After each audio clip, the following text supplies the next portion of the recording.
निवन प्रणाम। ज्ञान क्या है? क्या ये केवल पढ़ी हुई बातें हैं या वो अनुभव जो जीवन को बदल दे? भारत की परंपरा में कुछ ऐसे महापुरुष हुए जिनका ज्ञान केवल शब्द नहीं बल्कि सत्य का अनुभव था। गुरु जम्भेश्वर जी ऐसे ही एक महापुरुष थे जिन्होंने अपने समय में केवल धार्मिक शिक्षा नहीं दी बल्कि जीवन को समझने का एक संपूर्ण दृष्टिकोण दिया। उनका ज्ञान किसी एक विषय तक सीमित नहीं बल्कि जीवन, प्रकृति और चेतना तीनों को जोड़ता है। गुरु जम्भेश्वर जी का ज्ञान 3 स्तरों पर समझा जा सकता है। पहला शाब्दिक ज्ञान, जहां शब्द सीधे अर्थ देते हैं और हर व्यक्ति उसे समझ सकता है। दूसरा प्रतीकात्मक ज्ञान, जहां हर शब्द एक संकेत बन जाता है और उसके पीछे गहरी सच्चाई छिपी होती है। और तीसरा आध्यात्मिक ज्ञान, जहां मनुष्य अपने वास्तविक स्वरूप को पहचानने लगता है। गुरु जी का ज्ञान केवल आत्मा तक सीमित नहीं है, उन्होंने प्रकृति को भी उतना ही महत्वपूर्ण माना।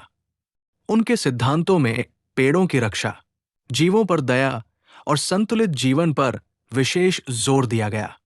यह स्पष्ट करता है कि उनका ज्ञान केवल आध्यात्मिक नहीं बल्कि वैज्ञानिक और व्यावहारिक भी था। आज जब पूरी दुनिया पर्यावरण संकट और मानसिक अशांति से जूझ रही है, तब उनका दिया हुआ मार्ग और भी अधिक प्रासंगिक हो जाता है। सच्चा ज्ञान वही है जो जीवन में उतर सके। गुरु जम्भेश्वर जी ने ज्ञान को व्यवहार से जोड़ा। उन्होंने बताया कि केवल जानना पर्याप्त नहीं है, बल्कि उसे जीना आवश्यक है। यही कारण है कि उनके अनुयायी आज भी उनके सिद्धांतों का पालन करते हैं और उनके जीवन में वो संतुलन दिखाई देता है जो आधुनिक समाज खोता जा रहा है। गुरु जी के अनुसार ज्ञान का अंतिम उद्देश्य बाहरी परिवर्तन नहीं बल्कि आंतरिक जागृति है। जब मन शांत होता है, जब अहंकार समाप्त होता है, तब वास्तविक ज्ञान प्रकट होता है। यही अवस्था मनुष्य को उसके वास्तविक स्वरूप से जोड़ती है। ये ज्ञान केवल सोचने के लिए नहीं बल्कि अनुभव करने के लिए है। ज्ञान केवल जानकारी नहीं है, ज्ञान वह प्रकाश है जो अज्ञान को समाप्त कर देता है।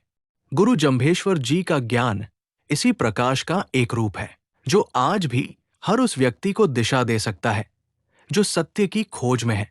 बिश्नोई दर्शन चैनल को सब्सक्राइब करना न भूलें।